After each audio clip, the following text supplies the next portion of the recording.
Welcome back to Defense News Weekly. I'm Diana Stancy. The fate of airmen's and guardians' facial hair could soon hang in the balance as a new measure opens up the possibility of beards for the air and space forces in coming years. This week, a draft of the annual defense budget included a mandate for the Air Force to study whether it can establish a pilot program that would allow airmen and guardians to grow beards.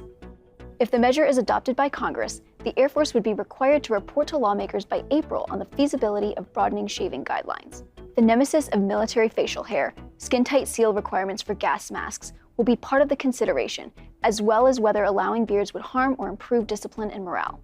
Congress is still debating the broad provisions of the full defense budget. And this past week marked the 83rd anniversary of the attack on Pearl Harbor. To honor the occasion, veterans, members of the military, and the public gathered to commemorate those who fought there. A survivor of the infamous Japanese attack, 104-year-old Bob Fernandez, also took time to remember the events of that day. Went down and went boom! Boy, and I was mess cooking that day. So the guy said, "Let's go. We got to get out of here." And so we took off. Fernandez was working as a mess cook on his ship, the USS Curtis, the morning of December 7, 1941, and had plans to go dancing that night at the Royal Hawaiian Hotel in Waikiki. He brought sailors coffee and food as he waited tables during breakfast. Then they heard an alarm sound, and through a porthole, he saw a plane with a Japanese insignia fly by. I felt kind of scared because I didn't know what the hell was going on. Did anybody else, I guess. And so that's the way it was, you know. Run for your life. Fernandez fought back by handing ammunition to the ship's gun crews. The Curtis lost 21 men and had 60 wounded in the deadly surprise attack.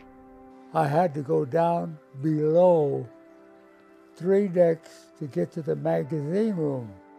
And that's where they had all the ammunition. And they were passing them out, so they passed them to me, and I passed them to somebody else, so we could pass them up to those big guns. You lost a lot of good people. Well, we lost a lot of good people, you know. They didn't do nothing, you know. But we never know what's going to happen in a war. A Marine veteran who put an agitated subway rider in a chokehold on a New York subway has been acquitted in the man's death. A Manhattan jury cleared Daniel Penny of criminally negligent homicide charges. The verdict came after a more serious manslaughter charge was dismissed because the jury deadlocked on that count. Protesters gathered outside the courthouse where the decision was announced. The case arose from Jordan Neely's May 2023 death and became a prism for differing views about public safety, valor, and vigilantism. The 26-year-old Penny gripped Neely around the neck for about 6 minutes. Junior enlisted troops will see a 14.5% pay raise in 2025 under a deal negotiated by House and Senate leaders in this year's Defense Authorization Bill, a move that adds between $3,000 and $6,000 to younger service members' basic pay. The plan also includes a 4.5% pay raise for other troops, more than $2 billion in funding for new barracks and family housing, expanded bonuses and hiring incentives to boost the number in medical personnel in military healthcare facilities, and hikes childcare workers' salaries to improve availability at military bases. The quality of life moves, most of which were introduced by House lawmakers earlier this year, are designed to counter recruiting and retention problems in the ranks.